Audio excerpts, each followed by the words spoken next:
Truth Warriors. It is the new normal. I'm your host, Lisa Davis, aka like Queen Lisa, and tonight we are watching things change big time. It is we're coming up on 4th of July weekend. It is the 249th birthday of America, and we've got Basel III rolling out. We have upcoming changes with banking systems, payment systems. Apparently, Brinks can't cross borders or transmit metals across borders. There's just all kinds of things happening. So we're going to ask our payment expert, Jonny Litecoin, what he thinks about all of this, and we'll be right back. Don't give up. Give us a like and share the video right after this.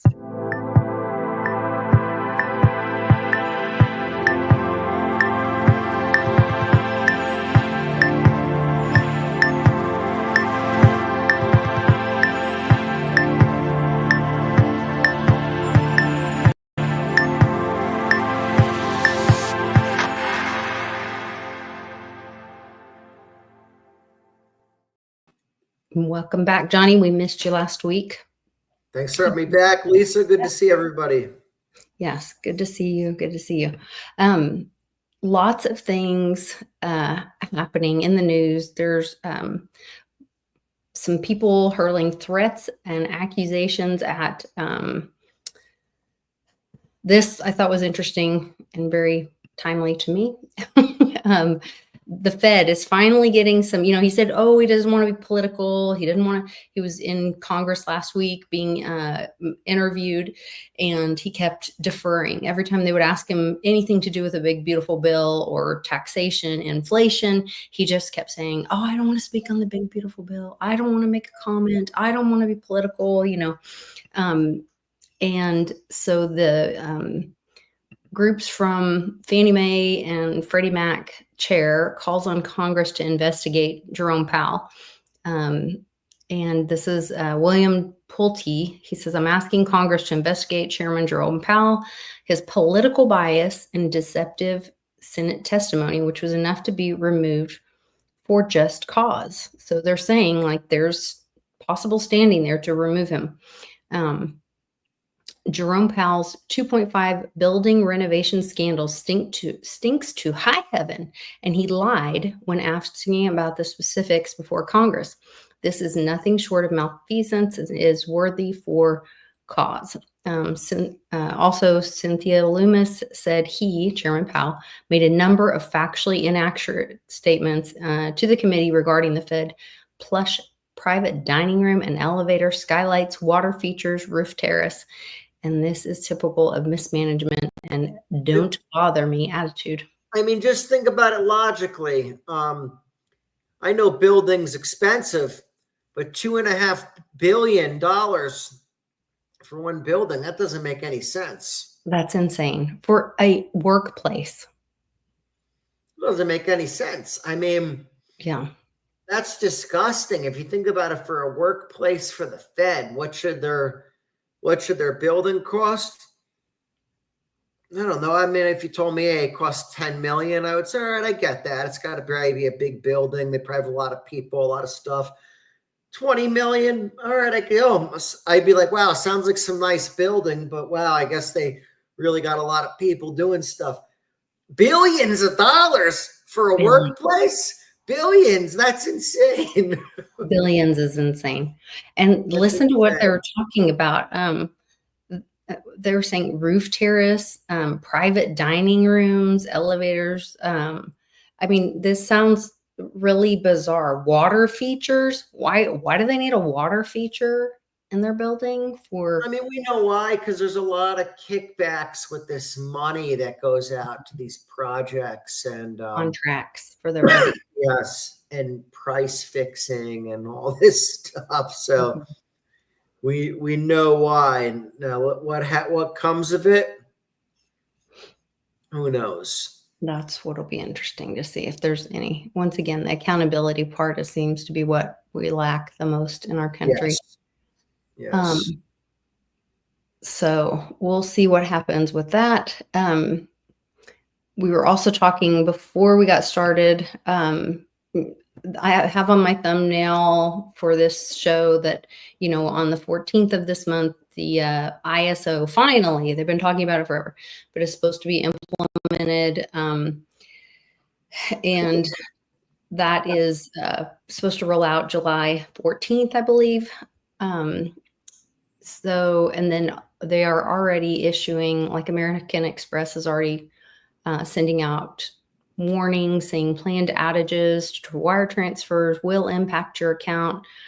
This is a Federal Reserve System update.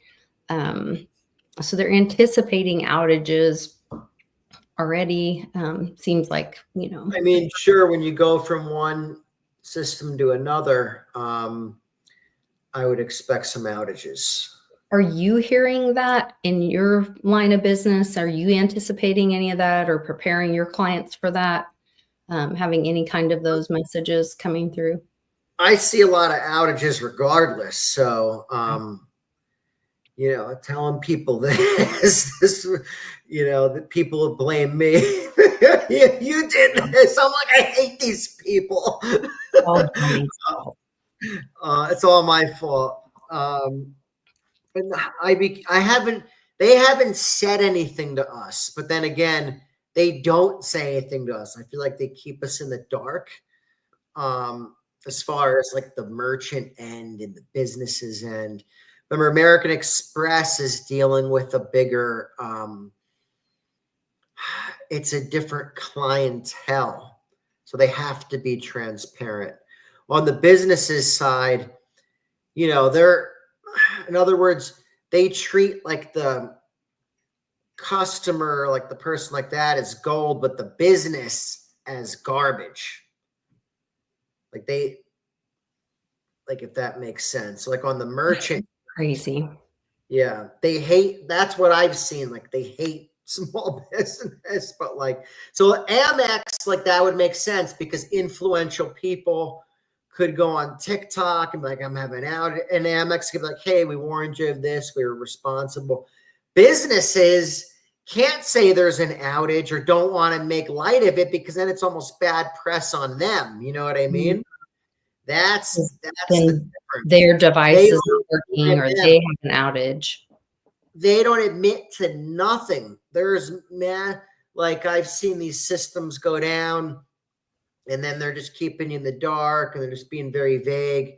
When push comes to shove, it's like data centers shut down and stuff, but they don't tell you that stuff because it's like the business. What's the business going to do? The business doesn't want to panic the public.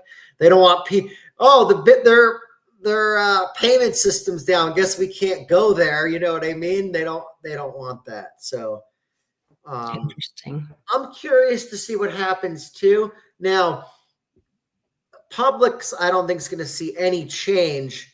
What's going to happen is the money is going to move around a lot faster behind the scenes. So these companies make a lot of money from holding the money. That's where like these payroll companies made their most money. Like people always think, oh, it's the fees, what they charge. No. They make the most money for holding the money for that period of time from when they pull it from the business to pay to the employees. There's interest running right now because the interest rates are higher. There's more money to be made. So that's why I would think you'd see that Fed wire system rolling out now. It's a way to kind of pump up these companies because they'll have more profits. They'll be more profitable. They won't give the savings not the savings. The public won't see faster transfer times. It'll still be business as usual. If you want your money quick, you're still going to have to pay the fee, normal funding time. They might even make the funding time worse because of this and hold it for even longer and use this as an excuse.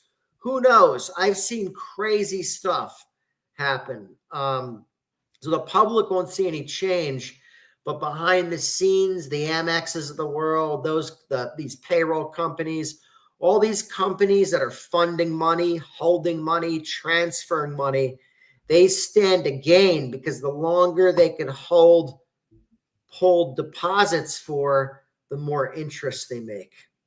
And when you're dealing with billions of dollars, even if you hold it for an extra day, that's a lot of money. That's a ton of money. Mm-hmm. And my husband is bringing up in the chat that I did not know this, but today is actually Plumber's Day. What did he say? Happy Plumber. He's talking about plunge protection, like the. So then I told him, I said, there's a thing called the plunge protection. You're talking about plunge protection. Yeah. And then he corrects my spelling. Loving and helpful. But yeah, so I wonder if that's something that's going on and tied to some of this that we're seeing. Because before we got started, we were talking about how we just found out that Brinks can't transport or ship cross border. And Andy was doing a show talking about like how JP Morgan is pulling the largest physical amount of precious metal or silver off the COMEX to fulfill these trades. It's just very interesting. You got to be bullish on silver right now. I mean, like that's a good place to Yeah. I think if anything, if you're confused on what to do right now, buy silver. buy silver. I think that's like you can't go wrong. You're like, I don't know what to do. I got money for this. I'm scared of cryptos. Real estate scare me. Buy silver. Buy silver. Buy silver. Yeah. It seems like a safe bet in your own possession. There is a link in the description below where you can reach Andy at Miles Franklin and talk to someone on the team, and you can buy silver and mention Litecoin Lisa, and you can get silver shipped to you very discreetly and have it in your own possession. Unless that's you live the move. I mean, if you think about it, that's the real. I mean, not necessarily the intrinsic value because it has value for other things, but that's like the whole idea of gold or silver. Even though it's this hard asset, it's that you can physically possess it, where now you don't have to rely on that third party. It's an asset that's growing in value that you have custody of. You don't have to worry about a software update. You don't have to worry about anything. I mean, you don't have to worry about the bad, you do have to, I mean, we have had to worry about the bad guys trying to suppress the price, but they can't get rid of silver because it's so strategically important. So they can only suppress the price so much. And even with all the price suppression, I mean, let's face it, if you were buying silver 20 years ago, silver was $5, $6, $7, $8 an ounce. So it's still at $35, $36 an ounce. That's still a pretty good store of value. Yeah, I think about that, I think it was during the Great Depression, the guy that worked at the hotel, and he was given or tipped some silver. And then I think it's after the Great Depression, then there's a picture of him like standing in front of the hotel that he ended up buying, the hotel that he was working at or something, with the silver that he was given. So I just think that we're in that kind of a wild time right now, which I want to share this video. I can't quite figure out what this is going to look like. And I talked to my mom about it before, and she's like, I think we'll go through it and we'll look back and go, oh yeah, that's what it was going to be. Because there's so many moving parts and we have such a complex financial system with bonds and derivatives and cash and silver and gold and property and all of these things. And Jonny and I were kind of unpacking it, but I wanted everybody to kind of listen to this. And I'd love for you guys to, in the comments, give us your thoughts and let us know, does this have a parallel from the 30s? Where are we now? Is it the bonds? Now that we've gone through and we've once again during COVID and all that, printed. And now those other nations are holding treasuries this time. Are they going to come knocking at the door and say, well, wait a minute, we had faith in you and then you printed up your own dollars, and now where is the imbalance, and who's going to come knocking at the door and ask for a reckoning? But watch this video just real quick. It's pretty simple. A lot of people don't know this. Right. 1930s, we devalued the dollar by 40% overnight on an executive order from FDR. What he did was make it illegal to own gold in America. And so he bought the gold in America at $20 an ounce. And then once that was accomplished, with an executive order, he put the value of gold at roughly $40 an ounce, I think 36 to 40 or something like that.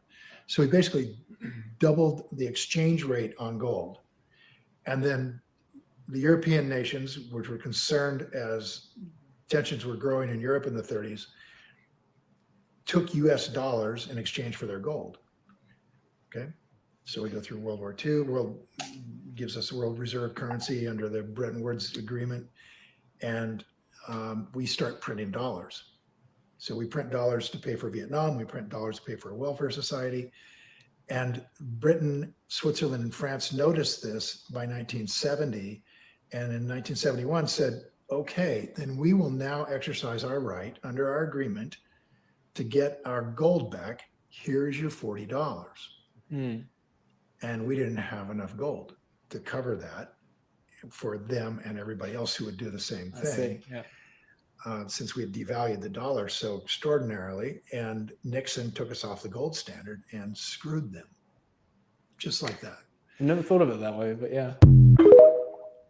Because just the other day, the Dixie went, I think it was valued at like 96 something. It was less than $1. So we've had that hit of failure. So I'm just wondering what's going to happen. Though, see, the Dixie just values the dollar against all these other currencies. Okay, so you think it's far all the treasuries? Right, because there could be a case where all the currencies are failing and the Dixie could be getting stronger because everything else is so horrible. You know what I mean? So that's where the Dixie could be misleading. But the treasuries, you're on to something. That's what would sink the system in this bond market. That's where we look at it living in America as like, oh, the credit card system or the banking system here. That's small potatoes because they can just manipulate us. This treasury bond market, that's the plumbing for the financial system. That's everything. So that's why they're pushing this stable coin thing so bad, because US dollar is wanted by the citizens of the world. However, the countries of the world, we're moving into a world where they don't want the dollar. Their people do, because their currencies suck also. And just because, remember, there's a lot of pop culture with the dollar.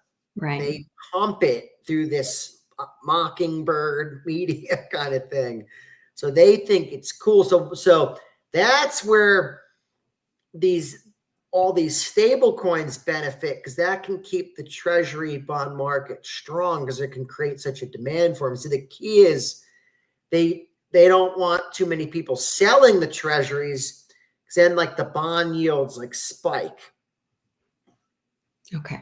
And that's bad. As people are buying the treasury because there's more demand for them, the rate on it's going down. It works inverse, but that's because it's a stronger currency. It's a stronger asset. So people are they're like, hey, I only need a real small percent. It's so safe. Something that's more risky.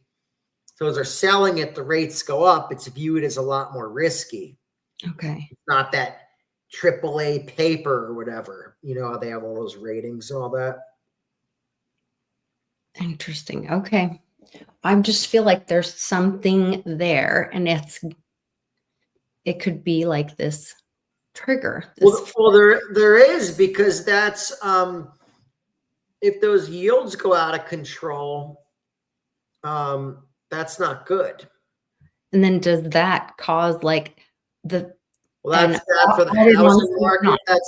That's bad for everything, because if you think about it, the housing market, like the interest rate on that, ultimately it's more dictated from that. So then for these mortgages and stuff, rates are going to spike up. That's going to put more downward pressure on the housing market. It's going to be bad overall for the U.S. economy. So that's where that's really bad. So that's why I feel like they're rushing this stable coin thing out. Okay. And like we were saying before, how do you benefit from that? That to me is the bad guys winning. That's the bad guys winning. How that's Winning the battle, but not the war. Right. We're winning. They're winning the battle. So we might be depressed and say, oh, the bad guys are winning. They are. They're winning the battle right now. We're getting our asses kicked in the freedom community. Asses kicked. But just because you win a battle doesn't mean you win the war. And that's what we got. So how could we help ourselves right now? I think by having this crypto knowledge, we should keep our eye out for opportunities. And that's what I think we should do right now.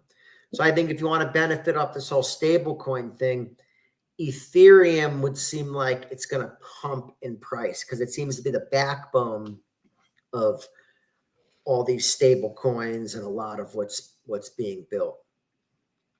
And then, you know, I like any asset you have that pumps quick, then you could buy more precious metals, buy more other things. You have more financial freedom, more security. That helps us win. And that helps us win. Ultimately, that's going to help us win the war. If we're doing so bad financially in the freedom community because we were like, hey, we're not even looking out for these opportunities. We like our coin or whatever. We hate that coin or this or that. We're not looking out for these opportunities. Then all of a sudden we don't have as much financial freedom. Then the bad guys have power over us. Yeah. We could be more dependent on their system at that point in time. We do need to be dynamic. That's true. When you're in a war, for sure. It's just really hard to swallow that pill sometimes, because when you know some of the corruption behind the launch of that coin, and you know, sure, all that stuff, sure, you're 100% right. But if we look at Solana, what happened with that? That's blockchain keeps going down, and you know, look at the price action of that. That's all I'm saying. So I'm not recommending anybody swap their Litecoin or anything like that. I think Litecoin, we have a lot of potentially bullish catalysts for Litecoin, but I don't think, do we want to not look out for another opportunity right now? That's all I'm saying. Ultimately, I would say to acquire more silver. We've talked about that before. All roads lead to silver, right? Right. Yeah. And if you could do something to give yourself more spending power, I felt like that was always a good way to. It's like, how do you take profit? Do you want to go back into fiat when that's we've always said, now you're going back on the Titanic. You were doing the right thing. You're off of it. Now you're going back on. Like, what are you doing? At least move around within the net of safety. Move around to these different things. So I think you always want to take the strong asset, move it into the weak asset in the time, but within the assets that are good. So I feel like if you do that, you're always going to win. Because if you're in a hard asset or something that's good, yeah, one might outperform the other. Mm-hmm. But if the system falls apart, you're at least still holding all hard assets. Yes. Yes. So it's like, okay, I should have swapped more into that, or this coin did better, or that coin did better, but you're still in a hard asset. It's still going to have value in that next system that's created, and probably a lot more value because the hard assets will be like all the liquidity will go there. Whatever exit, it'll all go into the hard assets because that'll be the only thing that'll be able to survive. Yeah, I think that's smart. And you have to, everybody has a different plan. Like it could be different depending on your situation, you know, and your goals for your family and all that. So you really have to like personalize it and see, you know, what's your family's goals? Are you getting out of debt? Are you building wealth? Where are you? And then look at that for your situation. But I think those are all great tips and some great insight for the situation that we're in. But we're definitely at a pivotal point, and there are things happening around in the space, in the banking system, in the metals, you know, in Congress, this beautiful bill, big, beautiful bill. They are talking about making them stay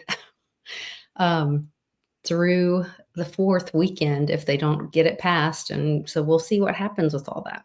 I don't know. It'll be interesting. So we'll see. It's interesting to see how this all plays out, but I mean, only time will tell. Only time will tell. Well, hopefully we'll be having a happy hour on oh, we've got Thursday still. I can't even tell what day it is anymore. Sorry. We used to have Jonny on Thursdays, but now we're doing Wednesdays. We're changing things up. So we'll have a I was thinking it was Thursday too. Time traveling. They did announce a quantum computer leap travel thing. That was kind of exciting. I'll be talking about that tomorrow with Skullcap, and that'll be exciting.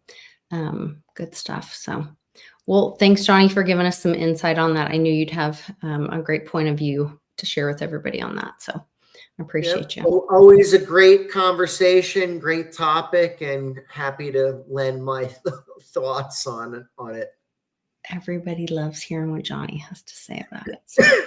All right, guys, you take care, and please leave us your thoughts and comments in the description below. Once again, you can reach Andy and his team at Miles Franklin in the information in the description of this video to get precious metals in your possession. Do it now. Definitely a good move, especially right now with all this uncertainty. Like I said before, that's one thing you could be certain of. We know silver's undervalued. We know the demand for it. It's not, the bad guys can hate it all they want. There's nothing they can do about silver. It's strategically needed. So I think if you're confused on what to do, just buy silver. Buy silver. All right. Get in your possession. All right. Take care, guys.